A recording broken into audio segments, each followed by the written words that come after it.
কৃষ্ণার কথা রাখতে সৃজনকে দূরে সরাতে অভিমন্যু সেনের বিয়ের প্রস্তাব মেনে নিল বর্ণা।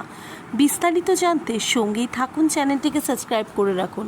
ডাক্তার বর্ণার ঠিক হবার কোনো আশা নেই এই কথা জানিয়ে দিয়েছে। ফলে কিন্তু বাড়ির সকলেই ভাবছে যে বর্ণার আর কোনোদিনও স্মৃতি ফিরে আসবে না। কিন্তু সৃজনের কোনো দিকেই কোনো কিছু মনে হয়নি। সৃজন চায় শুধু পর্ণার স্মৃতিটা ফিরে আসুক, আর যদি বা পর্ণার স্মৃতি ফিরে নাই বা আসে তাও সৃজনের কোনো কিছুই নয়। এটা কিন্তু তার মা কৃষ্ণাকে জানিয়ে দিয়েছে। ওইদিকে কিন্তু কৃষ্ণা বারে বারে ভাবছে যে পর্ণার কোনো দিনই স্মৃতি ফিরে আসবে না, তাই কোনো মতেই সম্ভব না, তাই যেন সুইটিকে নিয়ে ভালো মতন সংসারটা করে।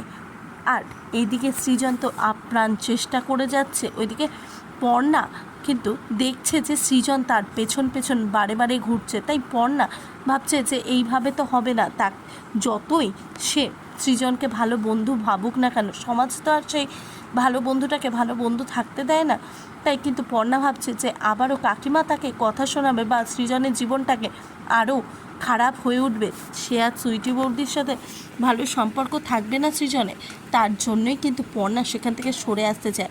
ওইদিকে এরই মধ্যে অভিমন্যু সেন পর্ণাকে কিন্তু বিয়ের প্রস্তাব দেয়, কেননা অভিমন্যু সেনের অনেক দিন ধরে পর্ণাকে ভালো লাগে। তাহলে শেষমেশ কি পর্ণা সেই বিয়ের প্রস্তাবে রাজি হয়ে যাবে? হ্যাঁ, এমনটাই হতে চলেছে কিন্তু, যে ওইদিকে সৃজনের সামনে কিন্তু পর্ণা অভিমন্যু সেনের বিয়ের প্রস্তাবে রাজি হবে কেবলমাত্র সৃজন যাতে ভালো থাকে। কিন্তু শেষ পর্যন্ত কি আর সৃজন এটা হতে দেবে? কোনো দিনই না। তাহলে এই বিষয়ে আপনাদের কি মতামত? আপনারাও কি চান সৃজনের সাথে পর্ণার বিয়েটা আবার নতুন করে হোক? প্লিজ আপনারা আপনাদের মতামত অবশ্যই কমেন্ট বক্সে কমেন্ট করে জানান।